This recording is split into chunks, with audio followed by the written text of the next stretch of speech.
Hello, friends. Welcome to Zen Study. I am Arpit, and today I will be dealing with a very, very important topic, which is ongoing also, that is the monsoon session of the Parliament. इस monsoon session में बहुत सारी चीजें उठाई जा रही हैं for discussion.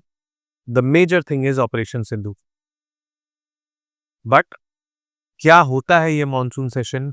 Monsoon session के अलावा और कौन से सेशंस होते हैं पार्लियामेंट के, और किस तरीके से पार्लियामेंट्री प्रोसीडिंग्स होती हैं, ये सब हम देखेंगे आज की इस वीडियो में. So let's get started with this topic, a very important one from GS2 point of view. तो 21 जुलाई 2025 को ये स्टार्ट हुआ और 21 अगस्त तक ये चलना है, एक महीना. बट इस एक महीने में 12 से लेके 18 अगस्त तक की ऑफ रहेगा, रक्षाबंधन एंड इंडिपेंडेंस डे के लिए. यहाँ पर टोटल 15 बिल्स शेड्यूल किए गए हैं. 8 नए बिल्स हैं और 7 पेंडिंग बिल्स हैं फॉर डिस्कशन. भाई, पार्लियामेंट का काम ही यही होता है कि बिल्स मतलब लॉज बनाना. जब तक वो लॉज पार्लियामेंट में होते हैं, अंडर डिस्कशन, अंडर डिबेट, उनको बिल्स बोला जाता है. Once it is passed by both the houses of the parliament and president gives his or her assent to the bill, then only that bill becomes an act. Act मतलब कानून, यानी कि law. Focus area finance, commerce, income tax, sports, education, mining, shipping, ये सब focus areas है इन bills के. एक नया इनिशिएटिव लॉन्च हुआ है, वो है digital attendance for the MPs. MPs की अटेंडेंस पे वैसे ही बहुत सारे सवाल खड़े रहते हैं, तो वो चीज अब यहां पर पूरी होती दिखेगी, मतलब एक डिजिटल फॉर्मेट के थ्रू. ठीक है. एंड ये पहला सेशन है आफ्टर ऑपरेशन सिंदूर, तो ऑब्वियसली यहाँ पर ये ऑपरेशन सिंदूर के बारे में डिस्कशन बहुत जरूरी था ही. पॉलिटिकल क्लाइमेट इस समय ऐसा है कि it is expected to witness a heated debate between the ruling party, that is BJP, and opposition Congress led INDI alliance. ये हो भी रहा है. New bills introduced. Finance and commerce से Manipur goods and services tax bill 2025, taxation laws amendment bill 2025 and Jan Vishwas bill 2025. ये laws जैसे जैसे पास होते जाएंगे, हम वैसे वैसे हर एक लॉ पे एक वीडियो बनाते जाएंगे, क्योंकि यूपीएससी में आजकल क्वेश्चंस लॉज पे भी आ रहे हैं. उनका एनालिसिस होगा उस लॉज में. We will not deep dive into those laws, but yes, a general kind of analysis which is important for UPSC we will do. But as of now हमारे लिए ये जानना जरूरी है कि कौन कौन से कानून डिस्कस किए जा रहे हैं. Education, Indian institute of management amendment bill 2025. फिर कल्चर से रिलेटेड जो लॉ है, जियो heritage sites and Jio relics preservation and maintenance bill 2025. Mines and minerals development and regulation amendment bill 2025. ये माइंस सेक्टर से है. एंड स्पोर्ट्स से national sports governance bill 2025 and national anti doping amendment bill 2025. ये तो जी जितने bills आप यहां पर देख रहे हो, ये पहली बार इंट्रोड्यूस हो रहे हैं इन द पार्लियामेंट. ये पास कब होंगे पता नहीं. एंड जिस हिसाब से डिसरप्शंस हैं in the parliament, law making has become difficult in the country. Parliament is considered to be the temple of democracy. Temple of democracy में ये अधिकार है, हर एक को अधिकार है अपना मत रखना और अपने मत का विरोध को भी सुनना. बट यहां पर पर्सनल अटैक्स होने लगते हैं, जिसकी वजह से प्रोसीडिंग्स आगे नहीं बढ़ती. कंस्ट्रक्टिव क्रिटिसिज्म नहीं होता है, ऑब्स्ट्रक्टिव या डिस्ट्रक्टिव क्रिटिसिज्म होता है. And sufferers we the people. क्योंकि ये कानून कहीं ना कहीं हमें पॉजिटिवली इंपैक्ट करते हैं. हमारे लिए, हमारे द्वारा चुने गए प्रतिनिधियों का काम है इसको बनाना. बट वहां पर तो अलग ही हिसाब किताब चल रहा है. And that is why it is concerning. Pending bills up for discussion, जो पुराने बिल्स उठाए जाएंगे डिस्कशन के लिए. फाइनेंस सेगमेंट में से income tax bill of 2025, home affairs, scheduled tribes representation in Goa bill 2024, जो कि एसटी को रिजर्वेशन देना है, नंबर ऑफ सीट्स, कॉन्स्टिट्यूएंसीज को रीड्रॉ करना है वहां पे गोवा में. Shipping and maritime, merchant shipping bill 2024, coastal shipping bill 2024, carriage of goods by sea bill 2024, bills of landing bills 2024 and Indian ports bill 2025। इनमें से कई सारे ऐसे बिल्स हैं जो ब्रिटिश एरा के। तो इस सरकार का एक ये भी विजन है कि we want to free India from colonial clutches, from colonial legacy. और ये रिफ्लेक्ट होता है जब हम कॉलोनियल एरा के लॉज में चेंजेस करते हैं, क्योंकि वो लॉज ऑब्सोलीट हो चुके हैं। वो लॉज हमें आगे बढ़ने से भी रोक रहे हैं। कई सारे हर्डल्स लेकर आते हैं ये पुराने पुराने प्रोविजंस। तो ये चीज को भी ध्यान रखेंगे। नाउ की इनिशिएटिव्स एंड डेवलपमेंट्स, सबसे पहले तो मैं इसके बारे में बता ही चुका था, digital attendance system for MPs. अच्छी बात है, चलो भाई इनकी अटेंडेंस डिजिटल होगी एंड उसमें थोड़ी ट्रांसपेरेंसी बढ़ेगी, एफिशिएंसी बढ़ेगी। हो सकता है शर्मा शर्मी में अटेंडेंस बढ़ भी जाए कई सारे एमपीस की, क्योंकि ऑब्वियसली हमारी डेमोक्रेसी के लिए फायदेमंद होगी, हमारे लिए फायदेमंद होगी। तो ये है। दूसरा, ऑपरेशन सिंदूर, जो कि मई 2025 में लॉन्च किया गया था, उसके ऊपर चर्चा होगी, क्योंकि ऑपरेशन सिंदूर से रिलेटेड कई सारे सवाल ऐसे हैं जो कि मतलब क्लियर नहीं है जिनके आंसर्स। क्योंकि जो आज की डेट में दुनिया है वो चलती है परसेप्शन पे। पाकिस्तान कह रहा है उसने हमारे 6 रफाले गिरा दिए, हम कह रहे हैं कि जी प्रूफ दो आपने कहां गिरा है। हमने तो प्रूफ दे दिए जहां जहां हमने अटैक्स किए। डोनाल्ड ट्रंप कह रहे हैं कि मैंने वॉर रुकवा दी आके बीच में। हम कह रहे हैं कि जी उन्होंने बिल्कुल भी नहीं किया, कुछ भी, हमारी कोई बातचीत ही नहीं हुई। तो ये परसेप्शन बिल्डिंग का खेल है। किसको सच माने किसको नहीं माने, ये जनता कंफ्यूज्ड है।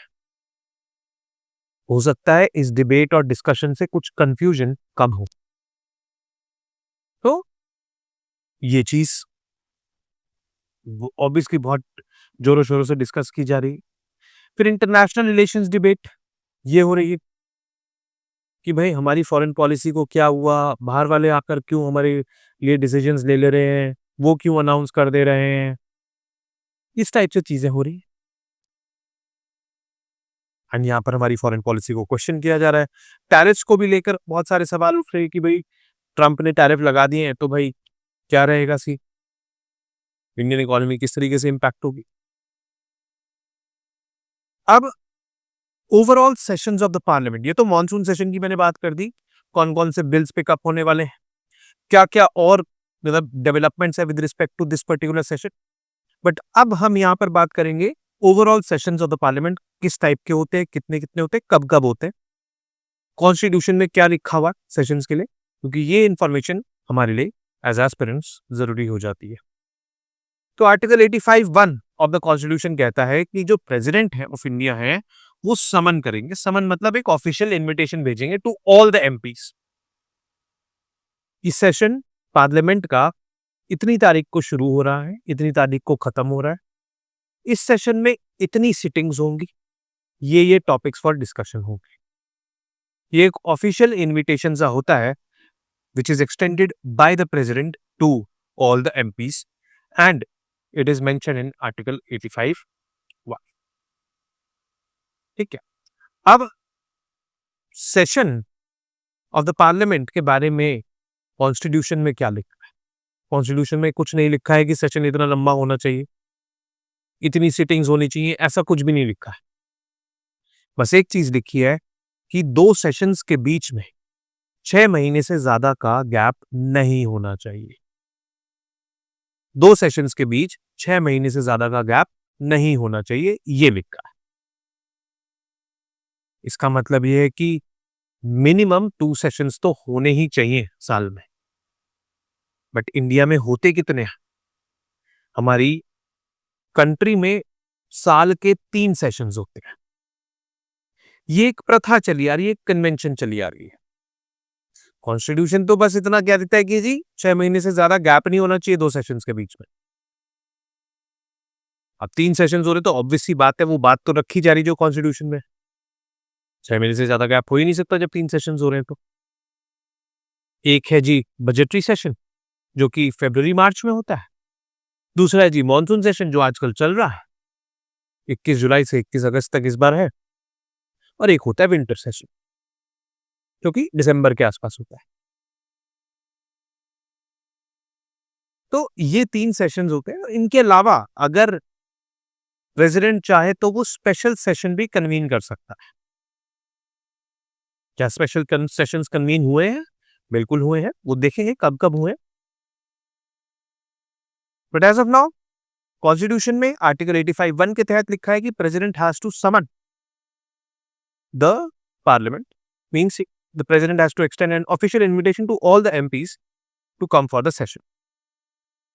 85(2) में लिखा है powers of the president, president can prorogue means suspend either house और both house of the parliament. President has authority to dissolve the Lok Sabha. Dissolve जब हो गया ना, डिसॉल्व की भी पावर्स है और प्रोरोग की भी पावर्स है। प्रोरोग मतलब सेशन खत्म हो गया। अब प्रेसिडेंट चाहे, अब जैसे 21 जुलाई से 21 अगस्त तक का ये सेशन है, बट 10 अगस्त को प्रेसिडेंट को लगता है कि भाई मेरे को ये सेशन खत्म करना, तो president according to 85(2) of the constitution prorogation notice भेज सकता है टू ऑल द एमपीज कि भाई सेशन हो गया खत्म, सेशन खत्म हुआ, अब अगला सेशन के लिए मिलेंगे जब भी मिलेंगे। वो डेट से पहले खत्म हो गया क्योंकि डेट थी 21 अगस्त। That is called as prorogation. Dissolve मतलब लोकसभा ही नहीं बची, वो डिसॉल्व हो गई। एंड सिंस ये डिसॉल्व हुई तो अब दोबारा बनेगी सिर्फ और सिर्फ इलेक्शंस के बाद, इलेक्शंस होंगे। That is called as dissolution और dissolve.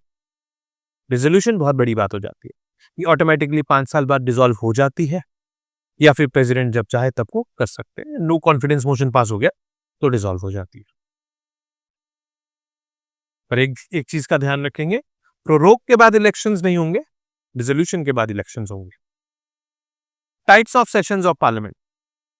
Parliament 3 times a year मिलता है, budget session, monsoon session, winter session, और एक मैंने जो बताया था special session.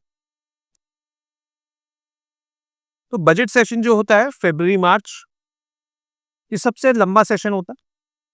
Begins with president's address.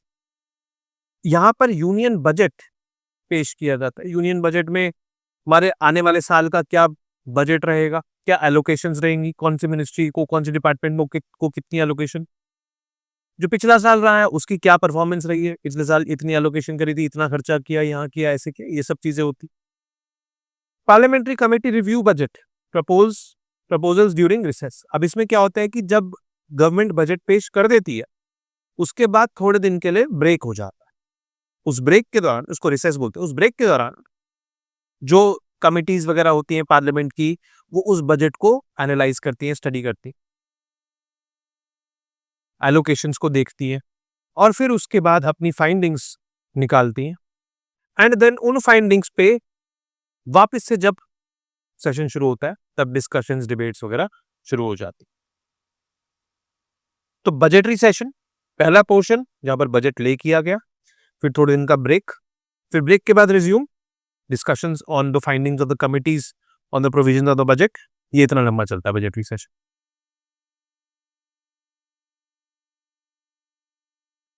Detailed examination, amendment, जो सारी चीजें होती हैं इसमें। मॉनसून सेशन जुलाई से अगस्त, जो कि अभी चल रहा है, coincides with the monsoon season in India. Introduce and pass important legislations. MPs debate bills and discuss national issues. Government seeks support for its policies, including response to opposition concerns. Normal एक जैसे session होता है अपना वो है। इस बार के monsoon session की खासियत ये है कि जी operation Sindoor is up for discussion, India's foreign policy is up for discussion, as well as digital attendance for MPs have been introduced. फिर आता है जी तीसरा सेशन, विंटर सेशन। इसकी timing November to December, winter months है इसलिए winter session. Review government policies and initiatives, introduction and discussion of new bills, and examine government performance via questions, motions and debate, जो normal होता ही है इसमें। अब आते हैं स्पेशल सेशन। ये देखो, इसका कोई एज सच कहीं पे पर्पस डिफाइंड नहीं है कि क्यों होते हैं ये, बट कुछ भी मतलब जैसे एक्स्ट्रा ऑर्डिनरी होना, तो वहां पर हम स्पेशल सेशन कन्वीन कर सकते हैं. Not constitutionally defined but convened for urgent और landmark issues, called outside regular sessions by the government. ये रेगुलर सेशंस के अलावा जो सेशन गवर्नमेंट कॉल करती है वो ये होते हैं, जैसे कि 1962 में इंडिया चाइना वॉर के दौरान किया गया, 1971 में इंडिया पाकिस्तान कॉन्फ्लिक्ट डिस्कशंस के बाद के लिए किया गया, 2023 में sorry women's reservation bill pass करने के लिए किया गया after the G20 summit. This session was there. कि 352 during proclamation of emergency as a special sitting, वहां पर भी इसका मेंशन है कि इमरजेंसी को अगर प्रोक्लेम करना है तो स्पेशल सेशन बुलाना पड़ेगा, बिना उसके नहीं होगा पार्लियामेंट्री अप्रूवल के. फिर scheduling and components of session, scheduled by cabinet committee on parliamentary affairs. कोई भी सेशन हो पार्लियामेंट, ये सिर्फ स्पेशल सेशन की बात नहीं हो रही, कोई भी सेशन हो पार्लियामेंट का, that is scheduled by cabinet committee on parliamentary affairs. Role of president, summon करना एमपीस को, मतलब ऑफिशियल इन्विटेशन भेजना. Provides official summons with tentative business and number of sittings. उस समन में सब कुछ होगा कि कितनी सिटिंग होंगी, क्या क्या हमारा बिजनेस रहेगा इस सेशन में, सारी चीजें मेंशन.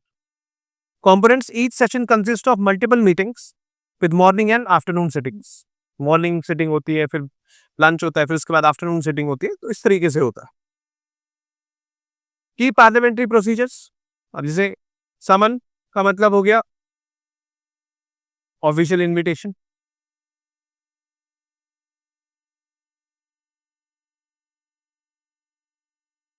एडजर्नमेंट, स्थगित कर दिया आज के लिए, मतलब कोई सेशन चल रहा है, कोई सिटिंग चल रही है, उसको खत्म कर दिया. एडजर्नमेंट का मतलब ये है.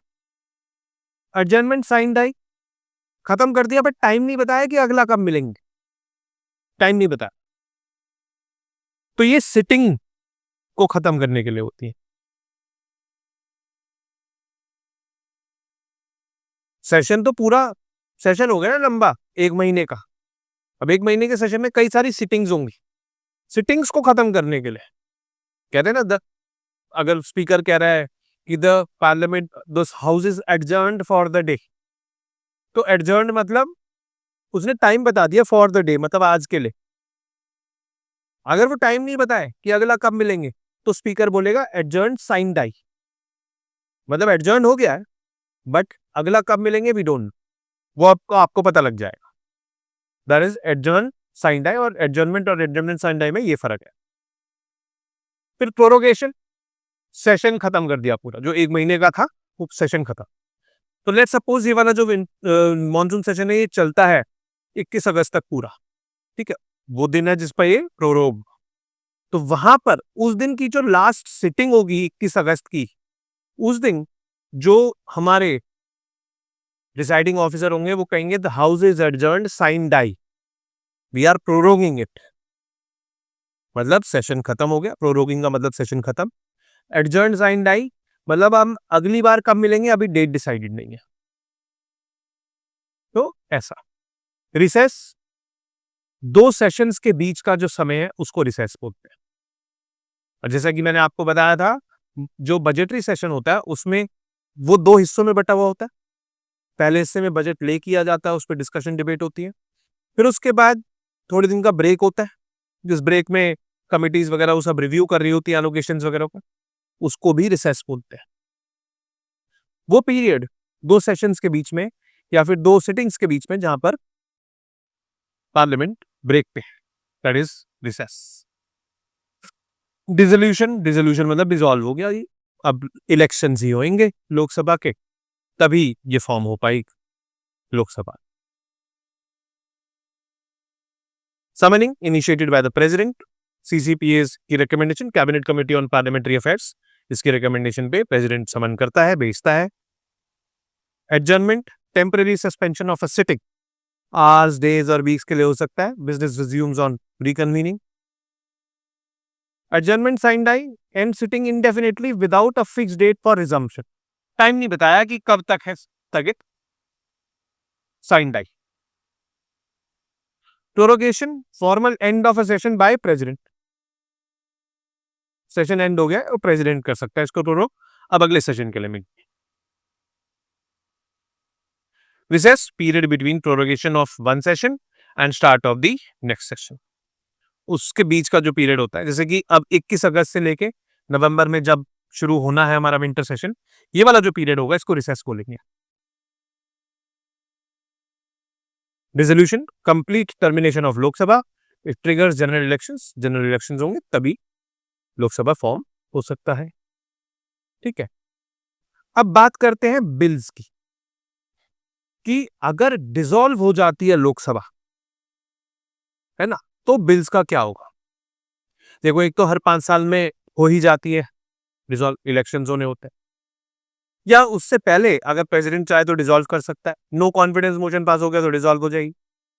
तो उस समय जो बिल्स होंगे वहां पर, उसका क्या हाल होगा, क्या वो खत्म हो जाएंगे या कैसे होगा, ये देखते हैं. बिल्स पेंडिंग इन लोकसभा और passed bye Rajya Sabha but pending in Lok Sabha lapse. वो बिल्स जो लोकसभा में ओरिजिनेट हुए वो तो लैप्स हो ही जाएंगे अगर वह वहां पर पेंडिंग है, या फिर वो बिल्स जो राज्यसभा से पास होकर आ चुके हैं लोकसभा में और पेंडिंग है, लैप्स हो जाएंगे, खत्म हो जाएंगे. Bills with joint sitting scheduled और passed by both houses awaiting presidential assent do not lapse. अगर किन्हीं बिल्स के लिए जॉइंट सिटिंग ऑलरेडी शेड्यूल हो चुकी है और उसके बाद लोकसभा लैप्स होती, वो बिल लैप्स नहीं, वो लोकसभा डिसॉल्व होती है तो वो बिल लैप्स नहीं होंगे. या फिर दोनों हाउसेस ने पास कर दिया और प्रेसिडेंट ने असेंट नहीं दिया बिल को, तो वो बिल भी लैप्स नहीं होंगे अगर लोकसभा डिसॉल्व हो जाती. Bills pending only in Rajya Sabha और returned by president for reconsideration do not lapse. जो लोकसभा से पास होके जा चुके हैं, राज्यसभा में पेंडिंग है, वो लैप्स नहीं होंगे. Committees like government assurance committee continue to review pending assurances. वो कमिटीज जो पार्लियामेंट्री कमिटीज होती हैं वो सब करती रहती हैं अपना काम. तो ऐसा है. अब कोरम इन पार्लियामेंट, ये भी एक टर्म है जो आपको जानना है. Quorum, minimum number of members required for conducting business, 1/10 of total membership. अगर 1/10 मेंबर्स प्रेजेंट हैं तो सिटिंग हो जाएगी. At least 55 members including the speaker should be there. ठीक है. तो वैसे 55-40 समथिंग है स्ट्रेंथ, तो 540 समथिंग इज 54, तो 55 मेंबर्स प्रेजेंट होने चाहिए. राज्यसभा में एटलीस्ट 25, क्योंकि वहां पे 245 स्ट्रेंथ, 243 स्ट्रेंथ है, तो 24.3 तो कोई हुआ नहीं, 25 लोग हो तो हो जाएगी. If quorum is not met, presiding officer adjourns और सस्पेंड्स द प्रोसीडिंग्स. तो उस दिन के लिए एडजर्न हो जाता. Voting in parliament, decisions require a majority vote of members present and voting. Voting होती है वहां पे on the bills which have to be passed and on. Presiding officers do not vote initially but can cast a casting vote in case of a tie. Presiding officer जो होता है, yes, Lok Sabha में speaker, Rajya Sabha में chairman, वो वैसे तो नहीं डालता वोट, बट अगर इक्वल हो जाता है तो उसके पास कास्टिंग वोट का अधिकार होता है, तब वो डालता है अपना वोट उस केस में. In certain matters, presidential impeachment, constitutional amendments and removal of presiding officers require a special majority, यानी कि 2/3